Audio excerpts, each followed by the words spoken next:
不是说我去接你们，怎么自己跑过来了？难道提前要去餐厅踩点？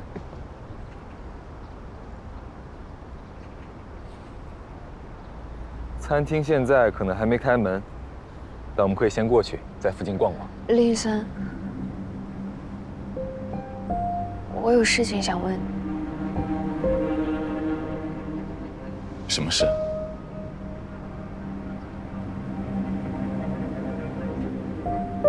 我刚刚去见了我爸，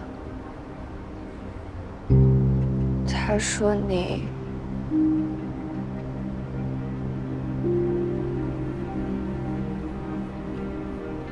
聂总，他来苏州了。他说什么？你认识马念元？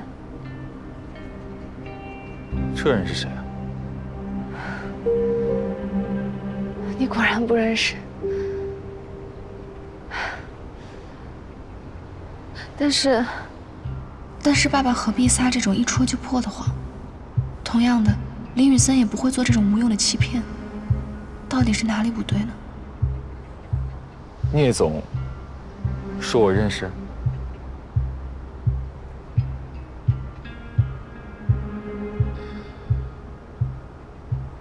这倒奇怪了。是很奇怪。我爸的事情，你应该知道吧？你是指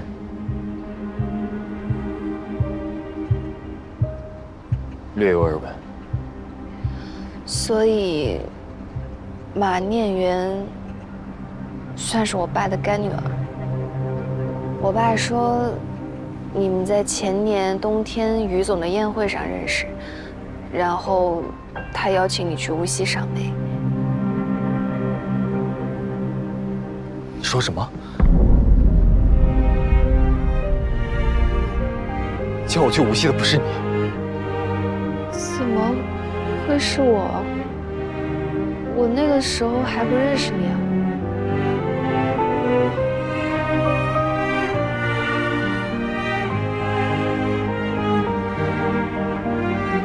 2年前1月份，我们在于总宴会上见过，我和外公一起去的。你仔细想想，一点印象都没有吗？有吗？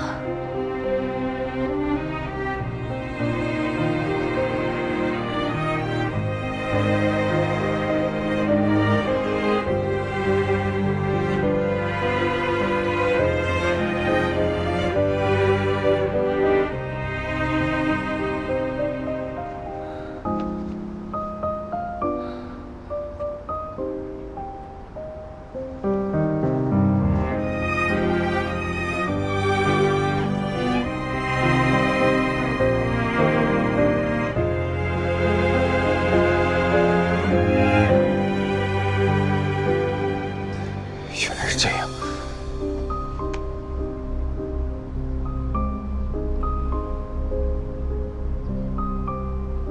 你回国了吗？现在在哪里？我马上去找你。跟我来。去哪里啊？宋江。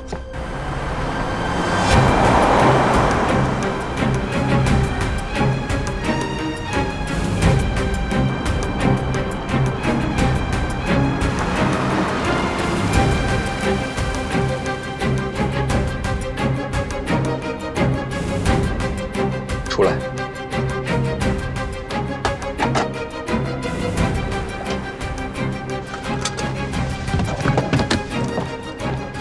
兰森，你过来通知我，早上小子扫踏响铃。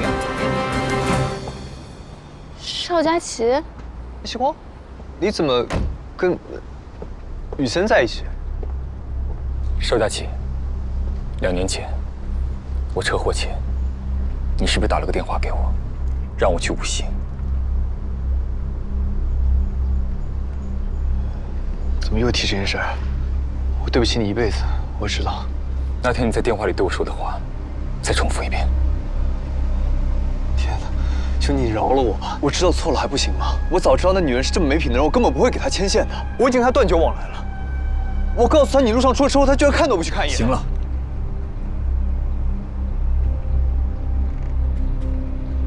你只要把你说过的话一字不漏地复述一遍。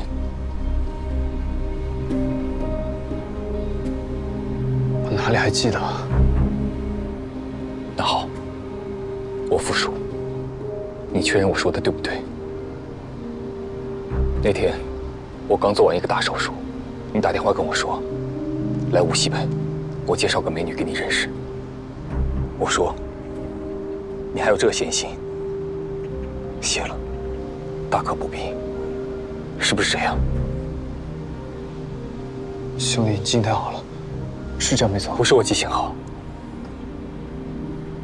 车祸后，我躺在病床上不能动弹，把这些话想了无数遍。然后你说，上周你不是参加我老妈的 party 吗？人家美女对你一见钟情，今天碰到她，她主动提及你，想要你到无锡赏梅呢。这美女，不骗你，叶成远的女儿。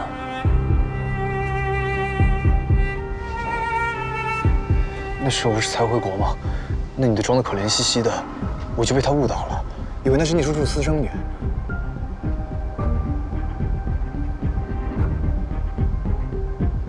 最近才知道真相，我一直犹豫要不要跟你再提这件事。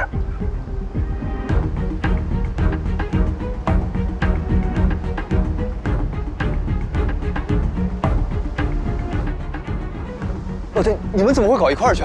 你不会远约你的是聂曦光吧？不是，你不会对人家打击报复了吧？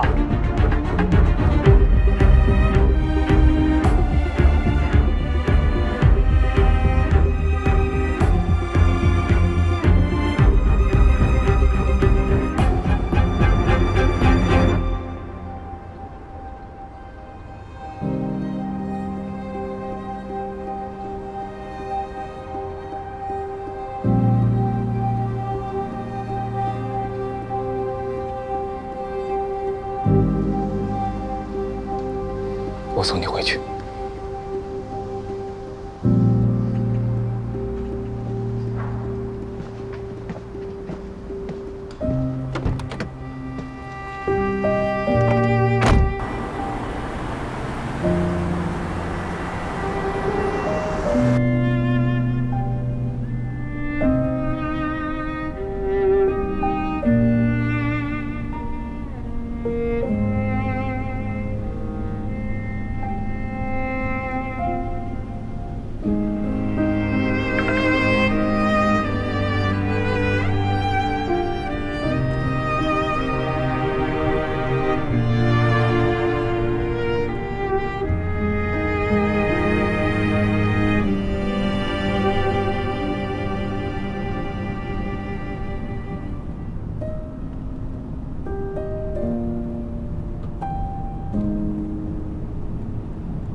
对不起，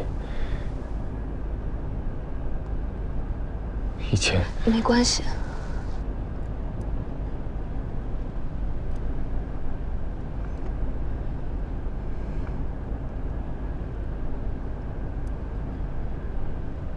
我可能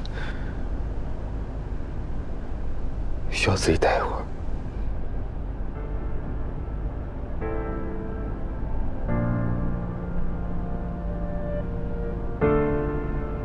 好。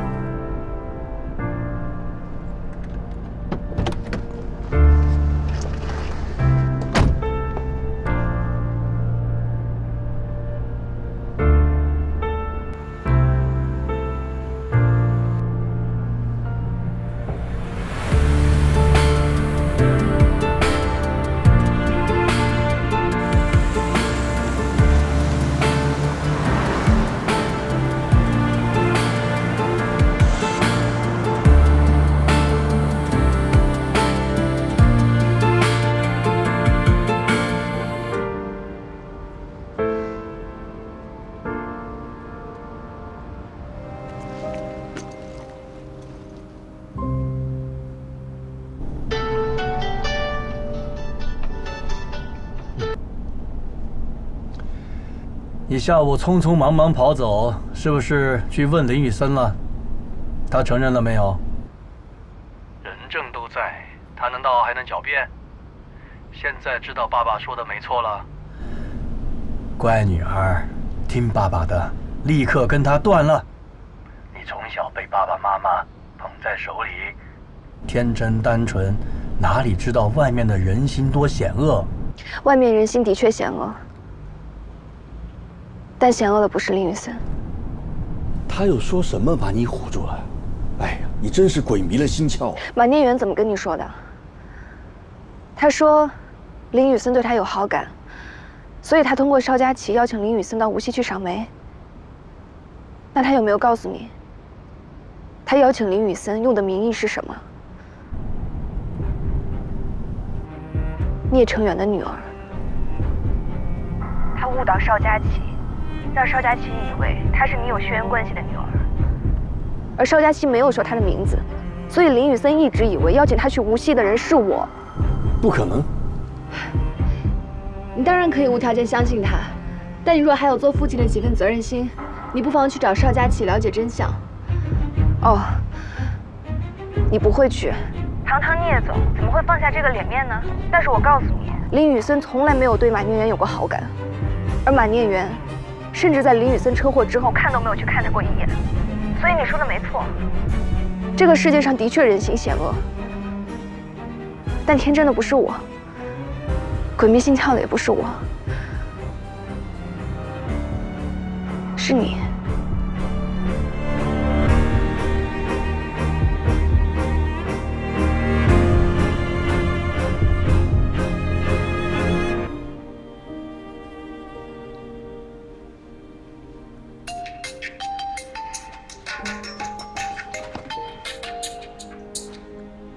喂，妈。喜光，你爸爸是不是做了什么对不起你的事啊？为什么这么问？他刚刚突然给我转了一大笔钱，说是给你的零花钱。这大半夜的，实在是可疑。他做什么了？如果要把来龙去脉说清楚，又要提到钱家母女，干嘛让妈妈平白生气呢？没什么，我也不知道他怎么了。可能是良心发现了吧？真的？真的，我在苏州好好上班呢，能发生什么？也是啊。今天跟小林出去吃饭了吗？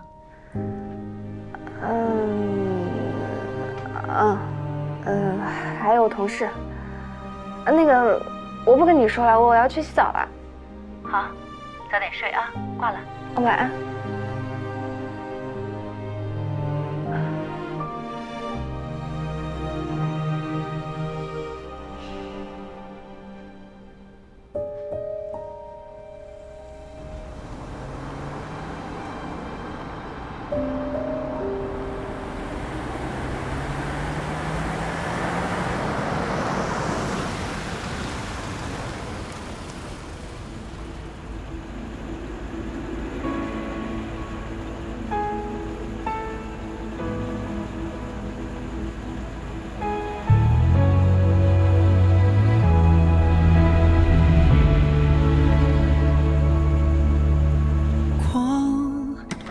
隔间玻璃上，看不清方向，一如既往。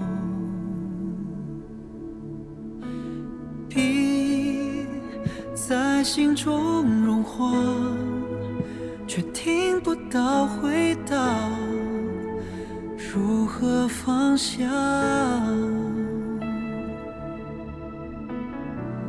完美结局是不分离，最怕我还是失去你。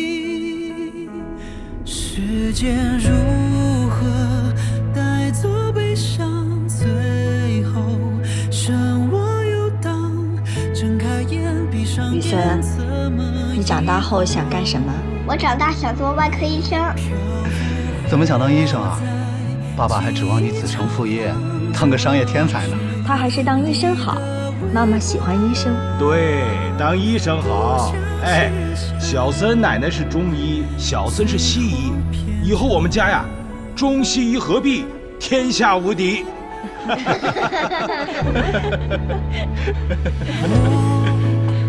还在老地方许下了愿望，写在心上。你是我的梦想。爷爷今天做了鸡翅，我们未来的小医生多吃几个，吃啥补啥。要当外科医生，手最重要。以后去和朋友打篮球，都要小心一点啊。知道。最怕我还是失去你，飘舞我在记忆长廊找寻你的微光，不想写下最后篇章。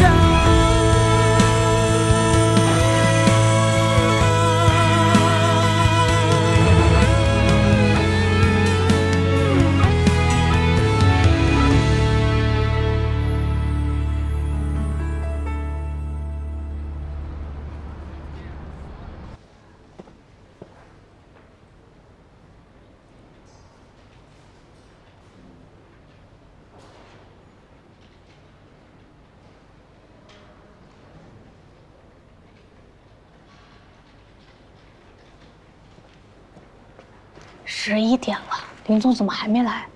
难道因为放了我们鸽子，畏罪潜逃了？林总出差去了，大家最近有工作啊，都跟张总汇报啊。好的，好的，主任，知道了。怎么突然出差了？希光，你知道吗？我也今天才知道。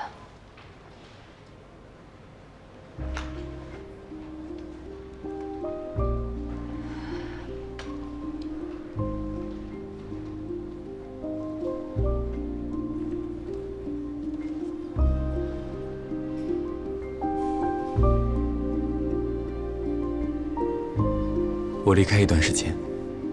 好。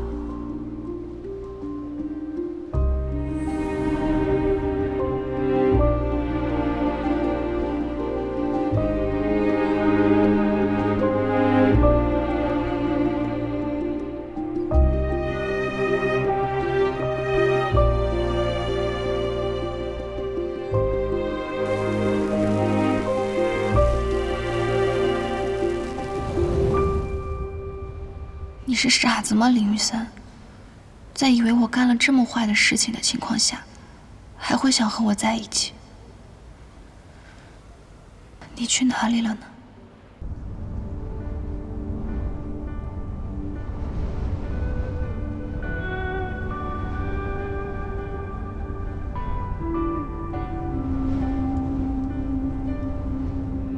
早晨微露的阳光照亮了眼里的暗，生活满当的奔忙，从未遗忘过善良。偶尔寂寞来探望，一路上回忆快闪。曾经坠落的坚强，终究需要时间帮点忙。面对失去后的一切如常，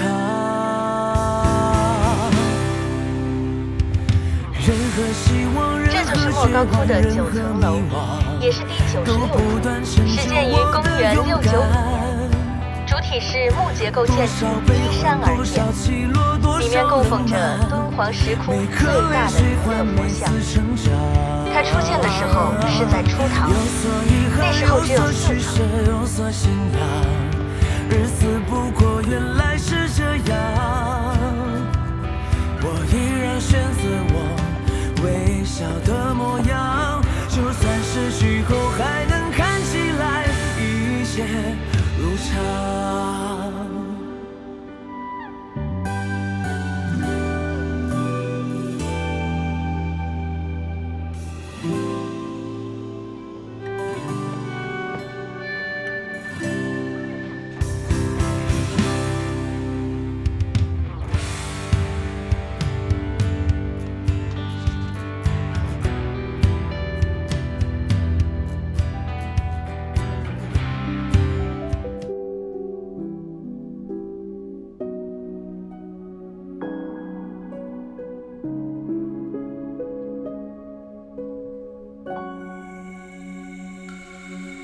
是你让我变透明，我是模糊地才轻易被忘记。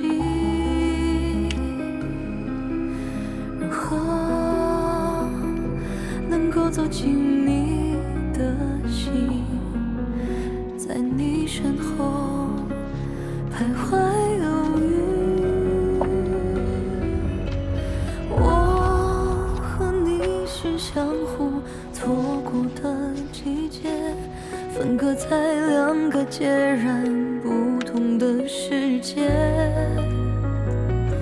这个世界剩下将让热恋不歇，在另一个世界，纯白的心常年下雪。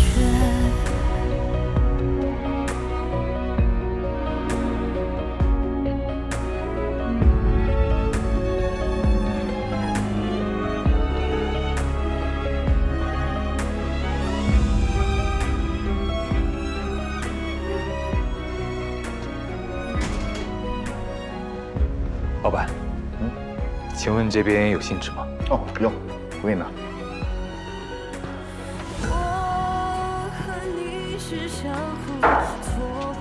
给，谢谢，不客气。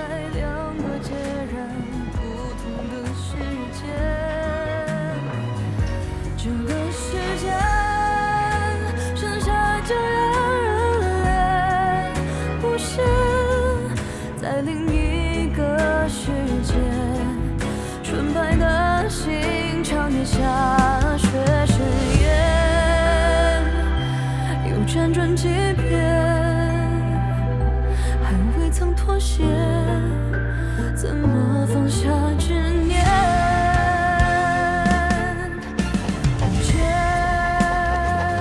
夕光，第一次见你是在无锡于女士的宴会上，那是一个我并不想参加的宴会，一切都那么无聊，远不如一个人在家研究手术方案。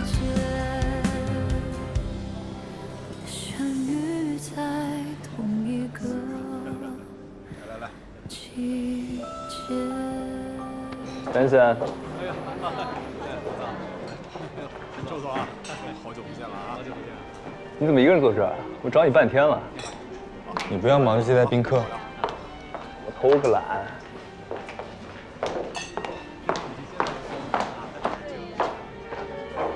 你今天出现在这里，我是真没想到。你外公带你进来的时候，我还以为我眼花了。什么情况？我们忙碌的大医生，居然也愿意出来社交啊？被院里派到无锡来交流开会，外公知道了，直接开车到医院门口来接我，不得不来。我说呢，你怎么不跟老爷子一起啊？他在贵宾室谈一个项目，我找个借口出来了。你这也太识趣了吧！甚远的事情，你就一点都不想沾？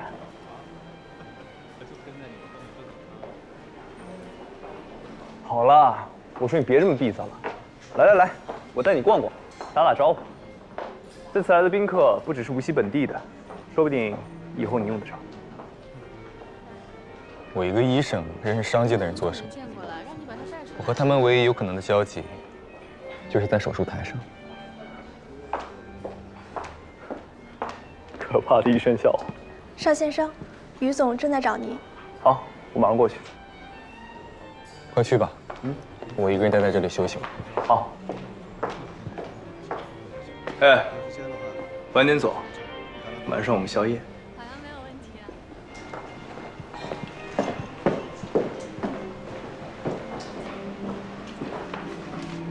今天来了不少大人物呀。于总嘛，一向最讲究排场了。陆总，我跟于总打个招呼。于总，欢迎欢迎，生意兴隆，生意兴隆啊！聂晨远也来了，他旁边谁呀？他女儿我见过，这不是他女儿。他不是离婚了吗？这个难道是新夫人？你们男的就是龌龊。今天有幸再见到聂总，小弟真是非常高兴啊！咱们远程开发的商业地产是全国公认的高质量，聂总有用得着小弟的地方，尽管开口啊！这是我的名片，希望今后能为聂总效劳。效劳，我看就不必了。来了，这才是聂君元的女儿，有好戏看了。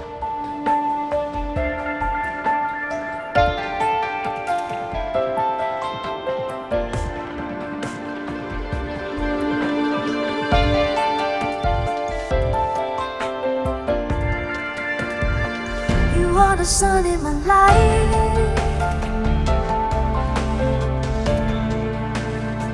you are the light of my love. 发现了你。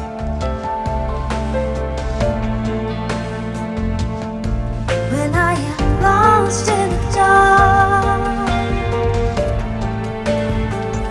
every shadow fades away.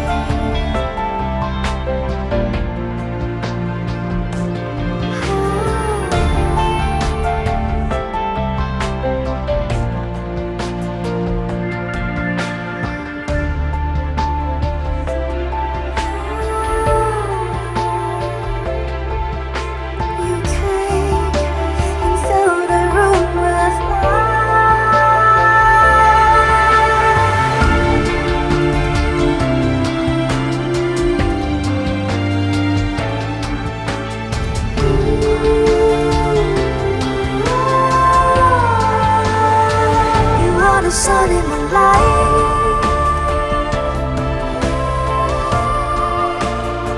you are the light of my love.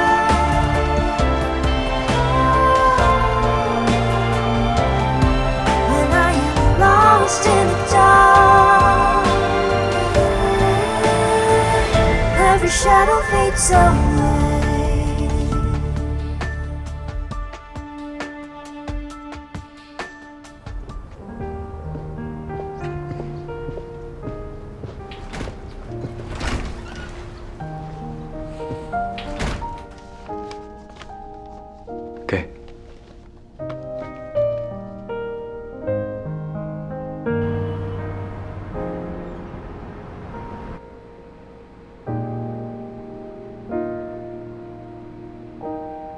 这结合得多漂亮啊！电子版就适合现代风格。的确，咱们一开始也没想到融合在一起能有这么惊艳的效果。这一稿大家都比较满意，昨天我也给张总看过了，他没有什么问题。那等林总回来看过之后，差不多就可以定下来了。好，那也不枉我们这几天没日没夜的赶工了。大家辛苦了，那我们今天就到这儿吧。祝大家周末愉快。不辛苦，充满激情。不过小聂，你倒是辛苦了。现在各种技术和建造难点，你都了如指掌，下了不少功夫吧？被你发现了，的确偷偷学习了，但了如指掌还远远谈不上，后面要向大家请教的问题还多着呢。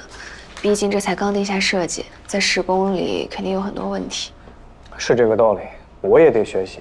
毕竟 BIPV 说到底还是个建筑。我们丁总说了。马上工厂竣工，咱们就全力盯这个。谢谢丁总。哎呀，大家都走光了。是啊，今天周末嘛。哎，对了，这周苏大举办了一个新能源学术讨论周，你们有兴趣听一听？很多行业大拿都会来。我们就算了吧。我肯定也没兴趣。具体什么时间啊？我今天得回家，但是我周日可以过来。我把信息发给你。行。哎。周日有陆双航教授的讲座，你知道他吧？知道，我看过他的书。花总，你也去吗？我就不去了吧。最近在光福花园花了一些时间，周末我要蹲实验室补上。回头要是有什么资料，你带回来共享一下。好。咱们的光福小花园是不是还没名字呀？就叫光福花园吗？对啊，我们得起一个拉风的名字，而且一下就能记住那种。有名字的。叫什么？流光花园。流光飞舞的流光，挺浪漫。哦，不是留下的留。哎，好名字。留住光比流走光好。我们的目标就是尽可能多的留住光能。提高光电转化率。是好名字。西光，你取的吗？是林总取的。走吧。哎，叶西光，有你的快递。哦，你们先走吧。嗯，刚送来的。谢谢啊。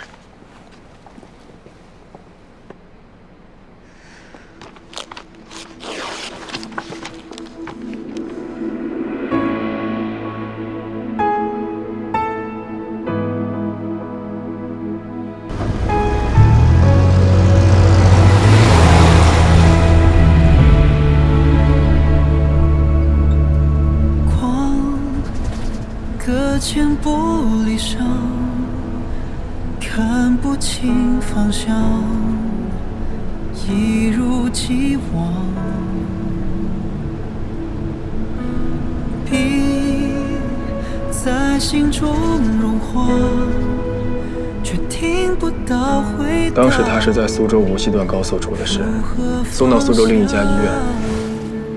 我们外科医生需要付出10年以上的努力才能站到手术台上，他才刚刚开始。他就是在这段高速上出的车祸。那他上次送我回去经过这里的时候，在想什么呢？那时候他以为我才是邀请他过来，又弃他于不顾，害他再也没有办法拿起手术刀的人啊。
西光，第一次见你是在无锡于女士的宴会上。那是一个我并不想参加的宴会，一切都那么无聊，远不如一个人在家研究手术方案。那就辛苦我的宝贝女儿一个人去参加宴会了，妈妈真的有点不放心。这有什么不放心的？我都大3了。等一下呢，我就说几句好话，然后找个角落吃东西，吃完我就回家。就是这样。但是我有个问题。什么问题？我不明白，明明于阿姨和你关系更好，为什么她明知你和爸爸离婚了，还是爸爸的错，她还要邀请爸爸去参加他们宴会啊？要不是你有事情耽搁回不来，那不就碰上了吗？因为他除了是妈妈的朋友，更是一个企业领导者。他询问过我的意见，但这样的询问只是个过场。我懂了。不要叹气，人生知己本来就不多，不能对别人有太高的要求。好吧，那等一下我要大声地说，我是代表我妈妈江云来的，不然他们还以为我们怕了呢。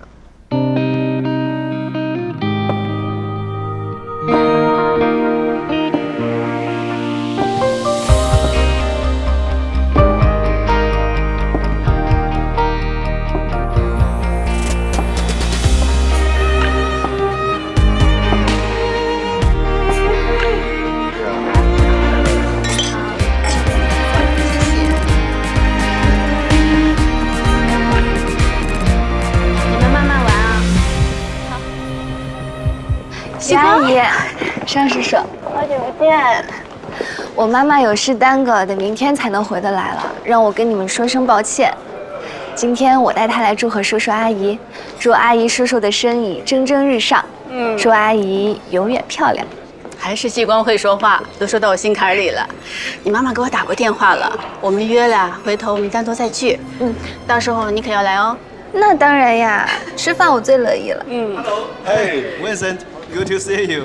How's it going? 那阿姨你先忙。那怎么能放你一个人呢？佳琪，这孩子一有功夫就不见了。你很久没见佳琪了吧？她从美国回来了，一会儿啊，让她跟着照顾你啊。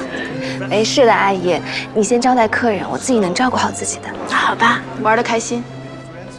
Yeah, you Richard, you're my friend, aren't you? I know that, Mr.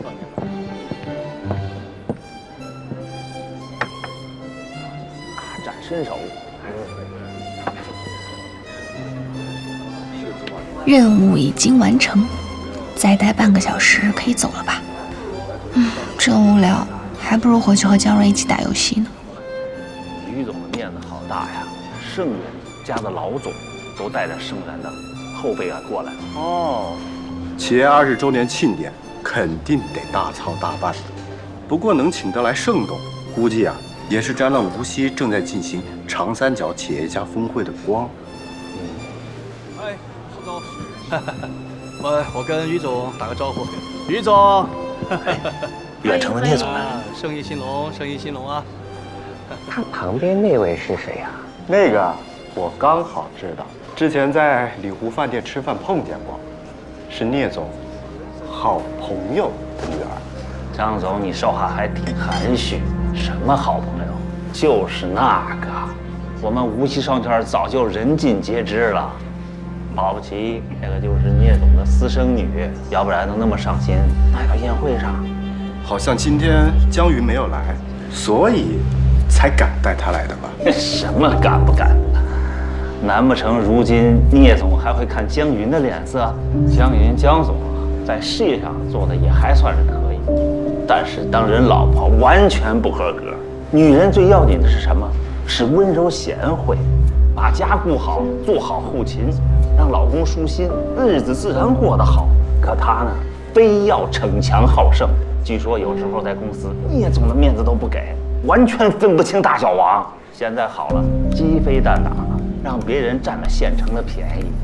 我听说呀，他刚一离婚就后悔了，想找聂总复合，不愿意。如今恐怕正在家懊悔的，哪好意思跑这儿来自讨无趣呀？再说了，人一走茶就凉，我看于总根本没请他。哎，你们先喝着，我去给聂总打个招呼啊。行吗？聂总，好久不见，别来无恙啊。你好，你是？聂总真是贵人多忘事，我是徐大峰啊，我们公司是做装潢材料的，上次招商会有幸还跟您聊过几句呢。哦，这次能有幸再次见到聂总，小弟真是非常高兴啊！咱们远程开发的商业地产是全国公认的高质量，聂总有什么用得着小弟的地方，尽管说话。希望今后能为聂总效劳。效劳，我看就不必了。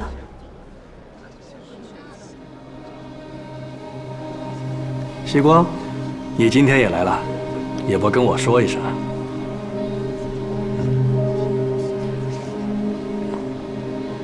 我代表妈妈过来的，不需要跟你报备。我这个女儿真是被宠坏了，让大家见笑了。无锡大丰装潢材料董事长徐大丰，听徐总和我父亲打招呼，才知道你们之前并不熟识。刚刚坐在那里，恰好听到徐总高谈阔论，还以为徐总是我父亲的旧相识，对我家和远程的事情了如指掌呢。怎么回事？聂小姐误会了，聂总，误会了。是不是误会你自己知道？刚刚一大群人听着呢，徐总不至于敢说不敢当。你肆意编排别人家事，诋毁毫不相识的人，这样喜欢传播虚假信息的人，居然做装潢材料生意，真让人担心材料的真假质量。聂小姐言重了，抱歉，可能是我刚才的言语有不当之处，得罪了。聂总，这都是误会，我可以解释。你尽可以解释，但是我妈妈是远程的创始人之一，你侮辱创始人，这生意要是做成了，远程也不用在无锡混了。还有，你口口声声女性就该在家里做后勤，让老公舒心，可你今天参加的可是我们无锡最著名的女强人的宴会，你心里既然看不起，又何必参加呢？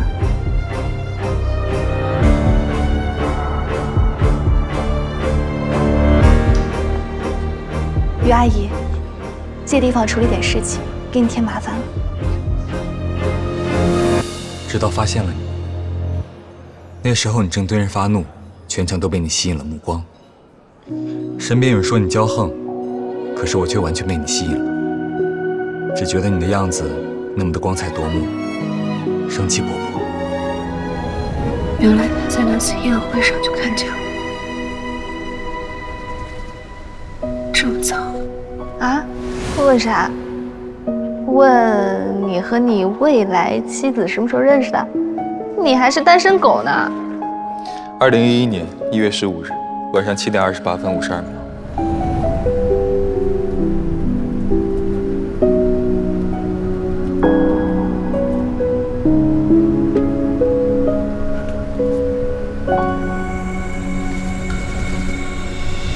我想我一定要想办法认识这个女孩子。正好佳琪将我介绍给了她的朋友们，其中也包括你。我现在已经万分肯定，你当时丝毫没有注意到我，以至于对我没有一丝印象。我试图不着痕迹地接近你，可你却很快在宴会上消失了。我想也许不用这么着急，我可以先做一个比较完善的方案。所以几天后，当我接到你赏梅的邀请时，我简直欣喜若狂。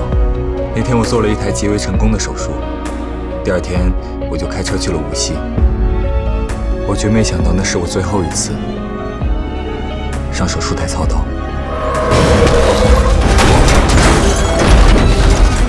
在高速公路上，我出了车祸，我没有生命危险，可是却再也不能成为一个顶尖的外科医生。原因除了手，还有眼睛。那段时间，我蒙着纱布躺在病床上，心想，这就是我为了见那个女孩子付出的代价。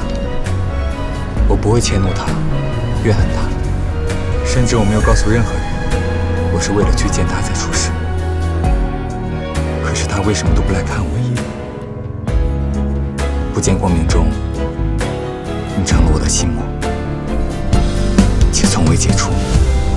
所以当从别人口中得知你在这个公司工作，我离开了盛源总部，到了苏州，没想到你却完全不认识我了。是了，你怎么会认识我？邀请我去无锡的那个，根本不是你。可是西光，我从来都是为你而来。不见光明中，你成了我的心魔。可是西光，我从来都是为你而来。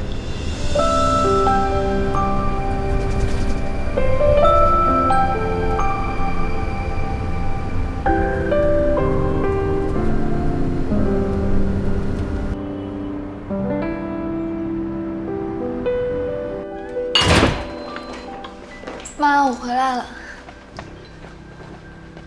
哎，你跑这么快做什么？晚饭吃了没？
林玉森。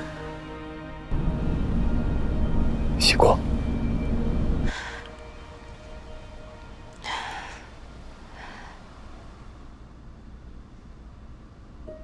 我收到你的信了。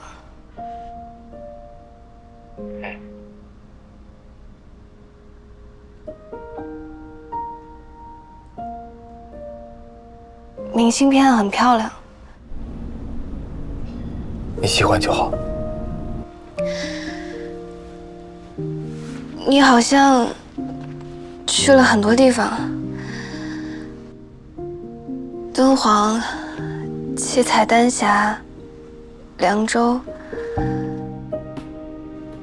大概什么时候才回苏州？我现在在北京，本打算今天飞回去，天气原因航班取消了，现在正在去火车站的路上，买了一夜直达的票，明天早上到苏州。你还去了北京？来拜访一位医学界的前辈。哦，这样。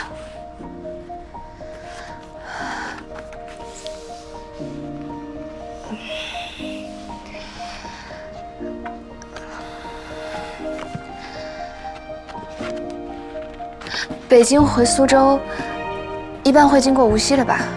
要不你在无锡下车吧？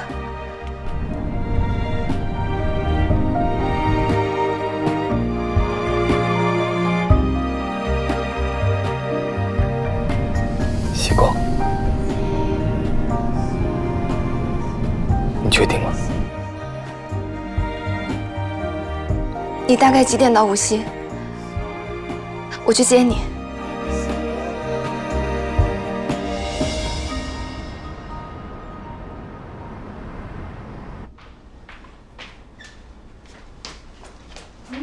妈，我接个人。你去接谁啊？我回来再跟你讲。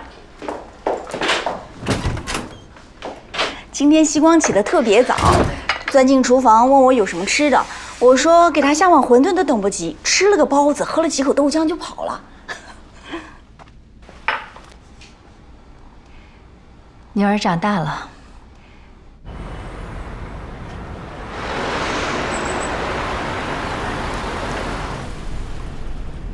好像出来的早了点。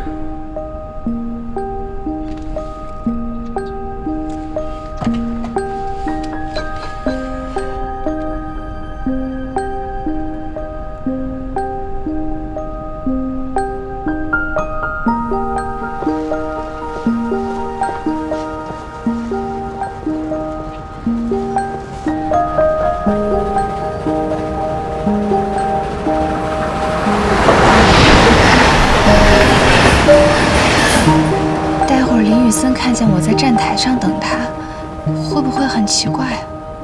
跑到这里来接，果然还是太隆重了吧？要不现在跑回出站口？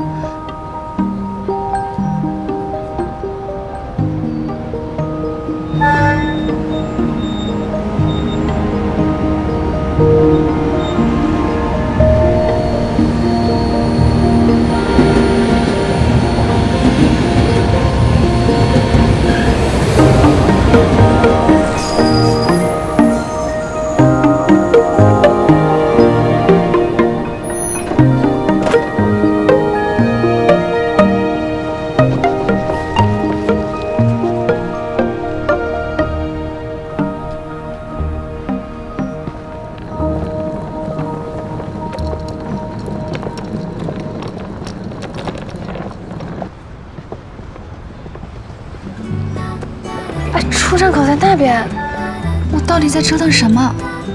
哎呦！你靠近那一瞬间，风都变得有点甜。我假装在看旁边，其实心思全被你发现。咖啡冷了一点点，心跳却越来越明显。说你喜欢夏天，我只记得你那微笑弧会写，偷偷想你一整天。是否你跟我有一样感觉？像老电影疯狂的对白，却让我一直期待。偷想你一整天，让我再靠近你一点点。每次说晚安之前，练习你的名字好多遍。西光，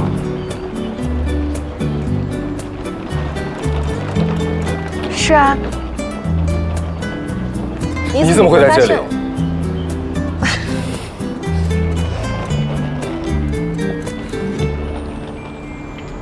哎，你不知道，出站口太冷了，我穿大衣都要冻死，所以干脆就买了票到候车厅，有暖气的。然后既然检票了，我就跟着下来，不然少检一张票，火车没法出发怎么办？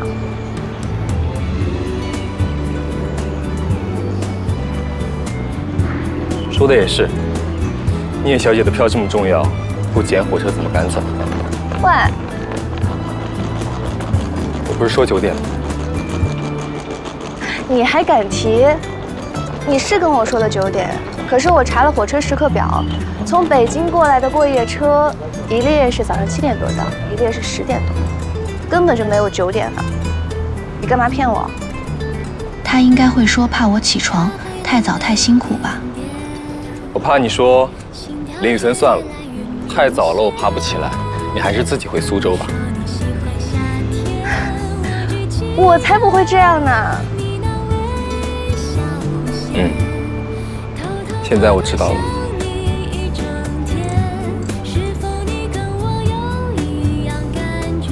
给你，帮你带了小笼包，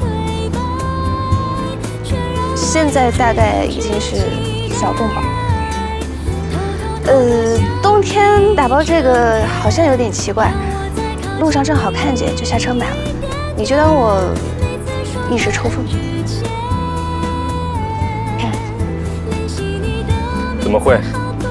我正好饿了，我们找个店热一下。好，无锡的小笼包很甜哦。是吗？那很合适现在吃。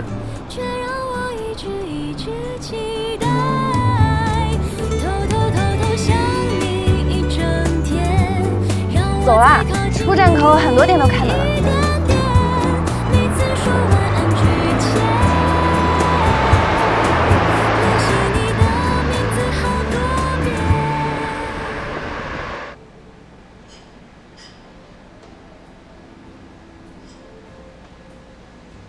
我们为什么要带着小笼包来西餐厅啊？刚刚路过的中餐厅招牌上都有小笼包，我们带着一份上门，会不会像奇怪？有道理。你们点的果汁和吐司，谢谢。然后那个小笼包给你们配了份醋。啊，谢谢。谢谢。请慢用。谢谢。快尝尝。哇。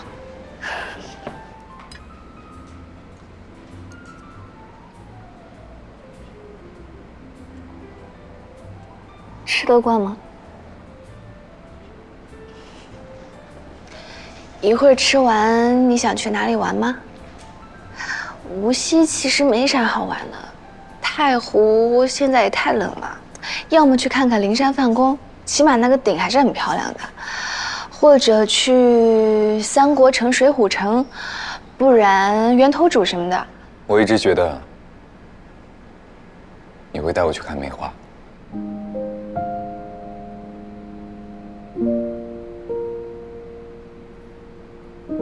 好啊，那就去梅园。梅园门票最便宜了，你帮我省钱了。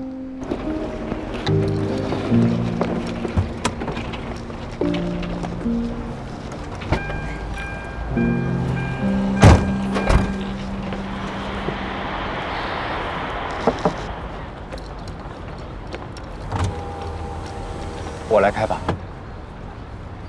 不是不幸运的车技啊，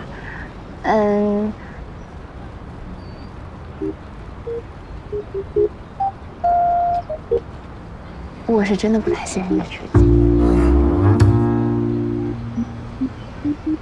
啊，走了走了，不然梅花都谢了。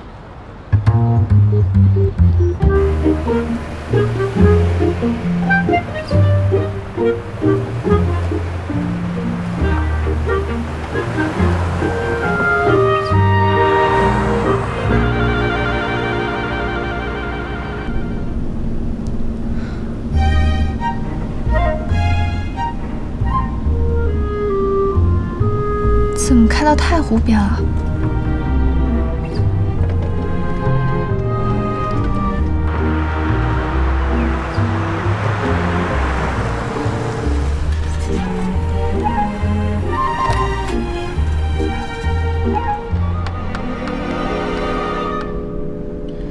前面有个路口，你开错了。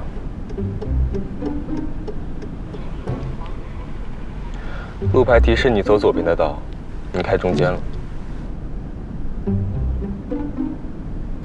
你怎么不早说？哦，我以为被鄙视的人是没资格指路的，而且我合理推测，你作为本地人，也许在走什么神秘捷径。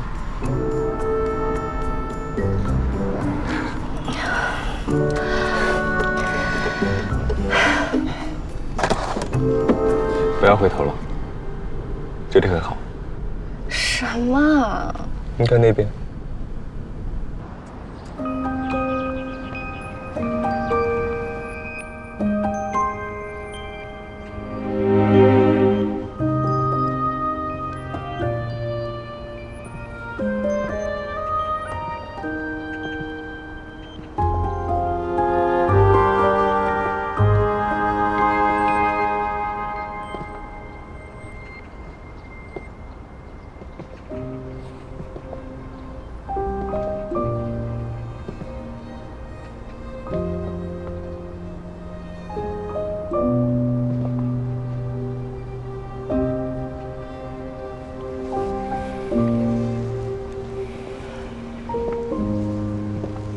所以，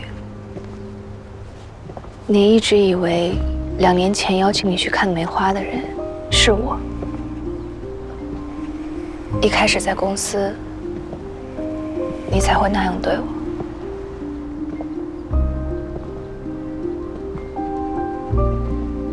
是。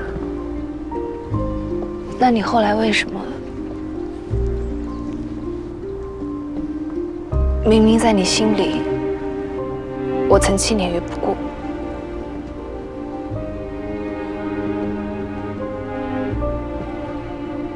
身不由己。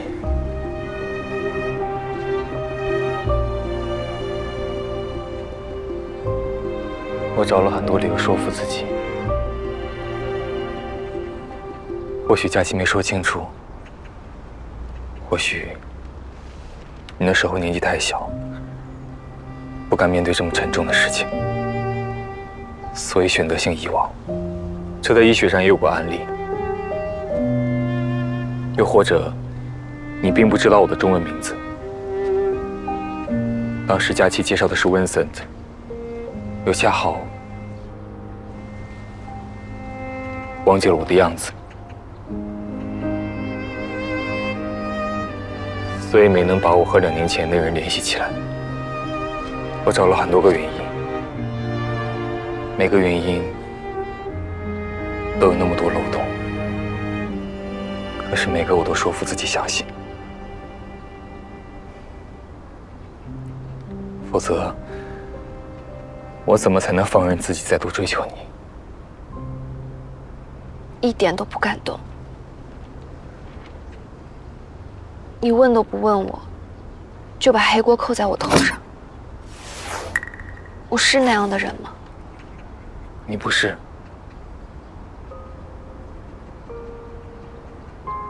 可是希光，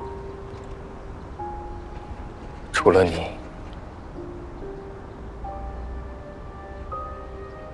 我没想过会是除你之外的任何人。自始至终，我没想过会不是你。对不起。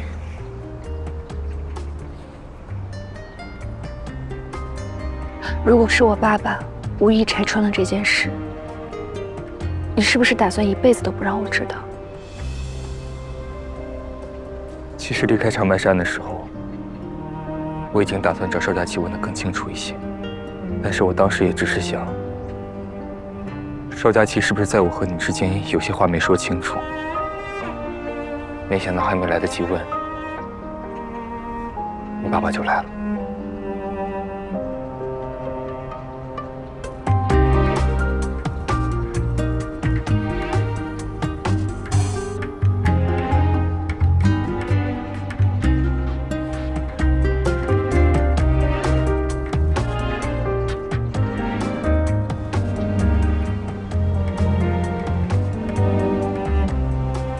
你这些天为什么跑那么远，跑那么久？我该怎么面对你呢？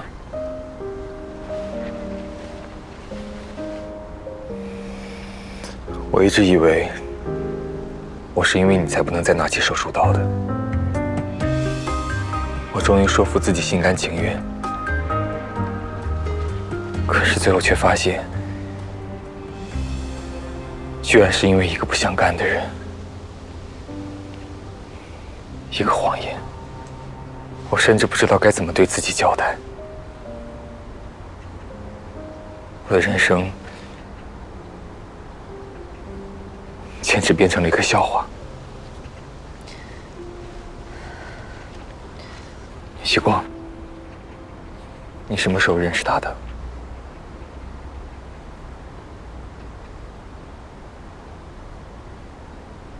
大3寒假，参加完宴会，回南京后，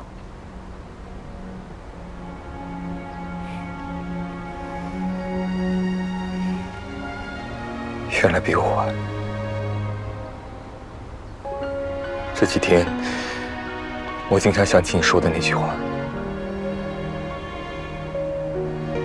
什么？元旦后，我们和师兄在观前街吃完饭。你说，要是我先认识你就好了。可是现在，我宁愿我是晚认识你的那个，那样我不会怨恨，不会去想，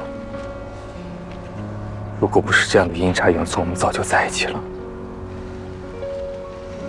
可是，竟然是我先认识你的。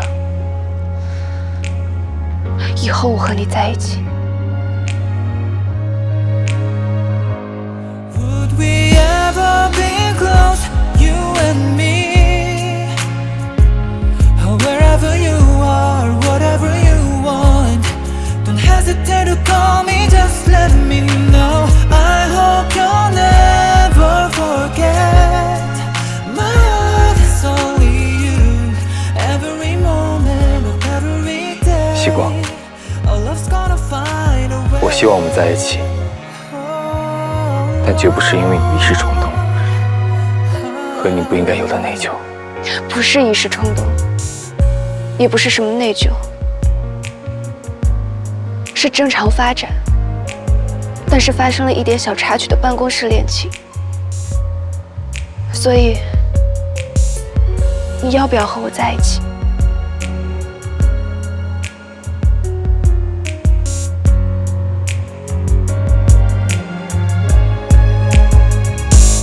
？Would we ever be close, you and me? Or wherever you are, whatever you want, don't hesitate to call me, just let me know. I hope you'll never forget. My heart is only you, every moment of every day. Our love's gonna find a way. Oh, can you feel my heart's with you? If you ever wanna know, I have never felt this before.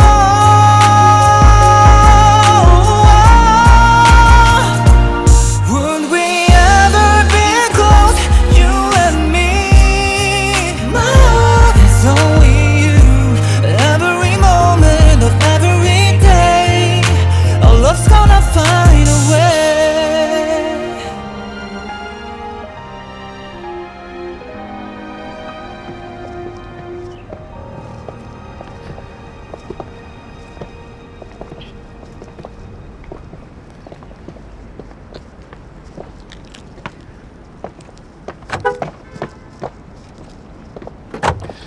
开错路是不是要罚下场？什么时候有个规则啊？上次在游戏城的时候。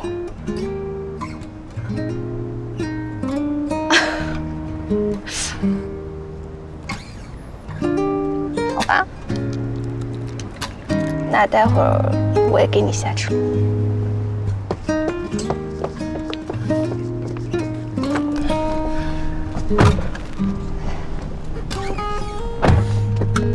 我刚刚只是不作为，可没乱指路，你不要把问题严重化。还的时候当然要连本带利。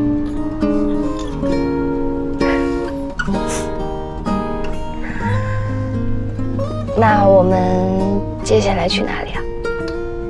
还要去梅园吗？不用了，以后没有哪里的梅花会胜过这里了。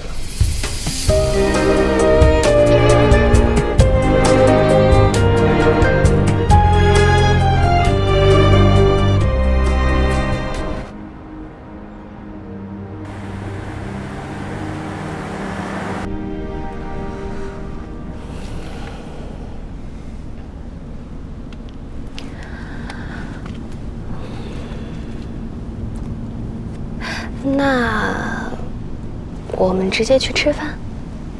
你想吃什么？我记得过年前，有人说要带我去南长街，从头吃到尾。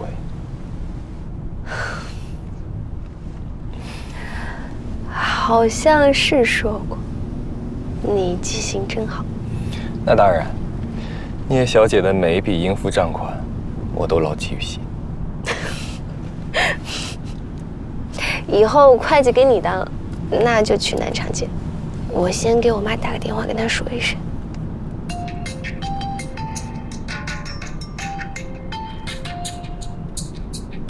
妈，你是不是和小林在外面吃，不回来吃饭了？你怎么知道她来了？你都是我生的，我还不知道你呀。哦。但是你可能不知道，什么？就是刚刚，我们支支吾吾的，怎么了？是不是谈恋爱啦？嗯。才谈呀？啊？我还以为你们两个早就偷偷谈起来了呢。才没有，就刚刚才开始。所以我是第一个知道的。那必须是全世界第一个。行，算我没白养你。好了，你跟小林好好吃饭，回来妈妈再跟你说。嗯，好。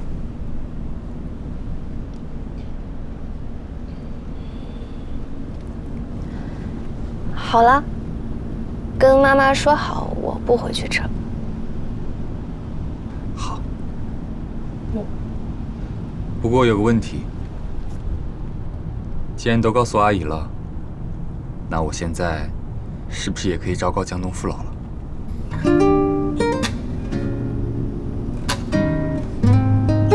不行，你要专心开车。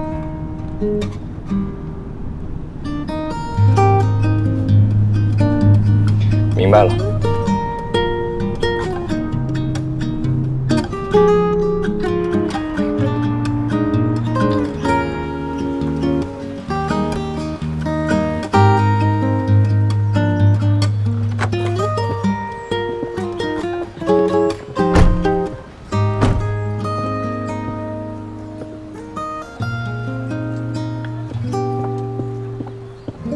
麻烦聂小姐前面带个路，我打这个电话。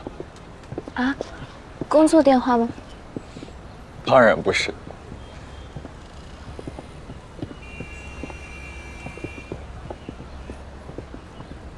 师兄，你什么时候有空？我请你吃个饭。不对劲，你怎么突然这么大方？我平时难道不大方？不过这次可以更大方一点，毕竟我和西光一起请。你什么意思啊？我很生气。哎，名义上。不是吧？你这过了个年回就脱单了，弄得这么快啊？哪里，其实已经见过家长。什么？家长都见过了？我去买个梅花糕。小心。啊，不好意思。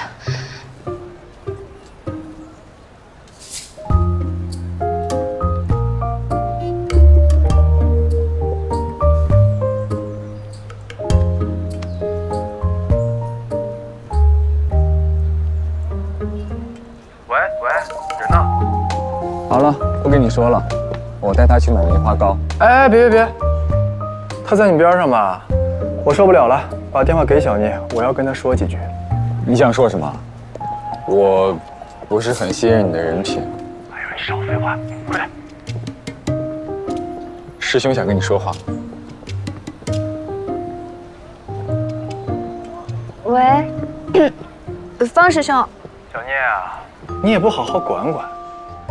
我在这加班呢，大白天他跟我炫耀上了。难道要晚上说？这么快就跟我师弟一条心，欺负孤寡青年了是吧？不是，可是你上次不还劝我赶紧跟他在一起吗？那不是很正常吗？害怕好兄弟没有女朋友，更害怕好兄弟有了女朋友之后自己还没有啊！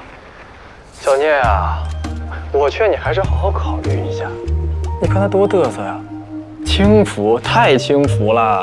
什么时候在一起的呀？还有没有机会退货？师兄，他把手机抢走了，都听到了。你们有什么恩怨自己解决啊！实在不行回苏州打一架，我去买梅花糕了。阿婆，2个梅花糕。你要什么味道的？现在出了这么多。师兄，怎么了？你一个没谈过恋爱的人，担心你没有恋爱经历，谈不好恋爱，劝小聂好好考虑一下。怎么了？你最好是这个意思。当然是。哎，什么时候吃饭啊？明天晚上我刚好有空。明晚不行啊，我要去苏大听讲座。那就有空呼我啊！最好也不要太早，我可不想在你们恋爱酸臭味最浓的时候啊，跟你们一起吃饭，影响我食欲。关医生，56床病人家属找你。哎，行了，你的炫耀我已经收到了，挂了啊，我先去忙了。快来买单，我要了4个。一共32块。好嘞。你是不是还要打给盛阿姨呀？不着急，我不是那么招摇的人。真的？假的，我特别着急，特别招摇，奈何瑞士时间我妈还没起床。帅哥给你，谢谢。谢谢。好吃了再来啊。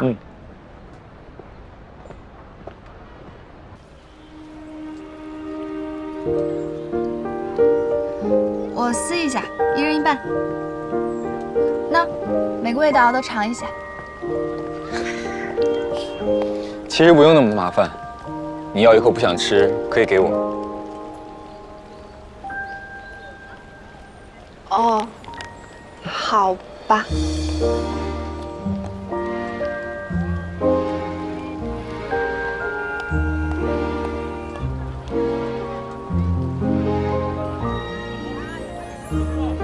你明天去听什么讲座？苏大办了一个新能源学术讨论周，花总推荐的，我发给你。明天下午和晚上各有一场关于光伏的讲座，我都想听一听。我和你一起去。那肯定啊，你要当我司机。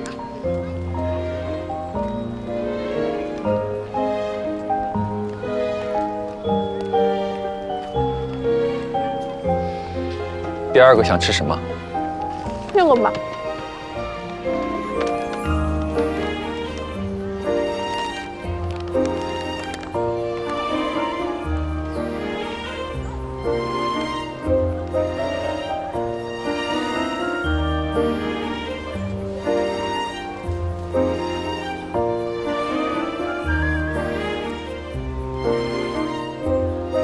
我想起来，我也还有一个人要告诉你。谁？等一下，那这个你顺便帮我吃掉。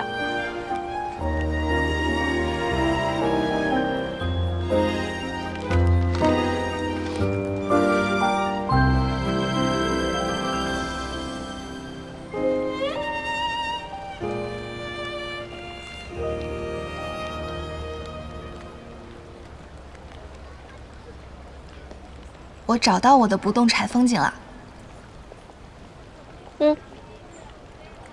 江瑞，不告诉他的话，回头他从别人那里知道，又要哇哇乱叫了。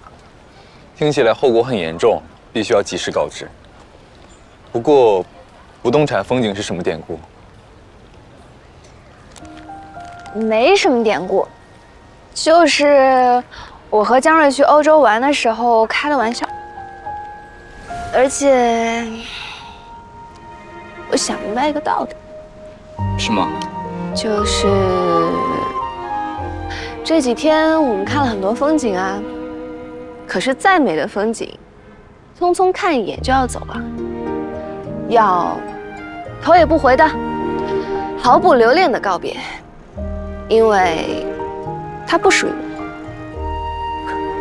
突然文艺起来，急什么？我们都还年轻呢，总会有属于自己的不动产风景。什么鬼？不动产风景？对啊，写着你名字的不动产风景。哦吼，你不是早就找到了吗？林哥嘛，岛屿森林真的一动不动哎。是早就找到了，但是刚刚我写上了我的名字。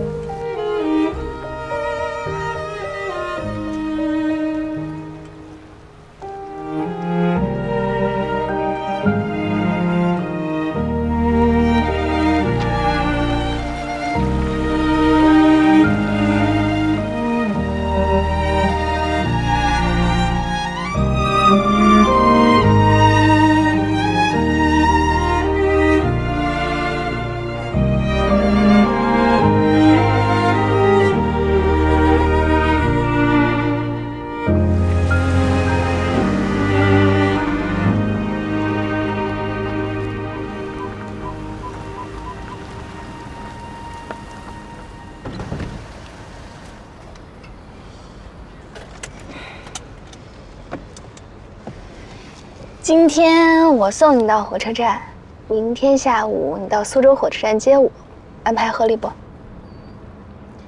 非常合理。那你快下车啊，要赶不上了。等等，还有件事。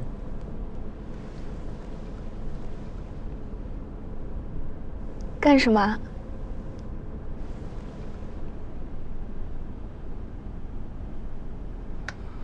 握手道别？不是。那是什么？中午你不是跟江瑞说，要在不动产风景上写上你的名字？不要骗人，来，写一下。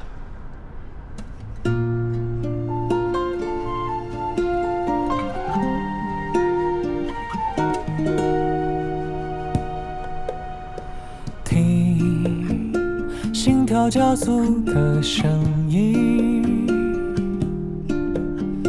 听在我耳边轻声低语，安静呼吸，多么希望和你就停在这里。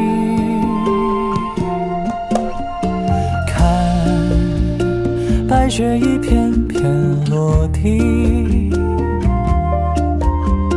看这城市里灯火亮起，爱在眼底，多么希望和你就停在这里。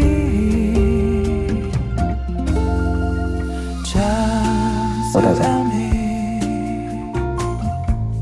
仿佛这个世界剩我和你，你微笑的嘴角就是真理，命运写好的剧情。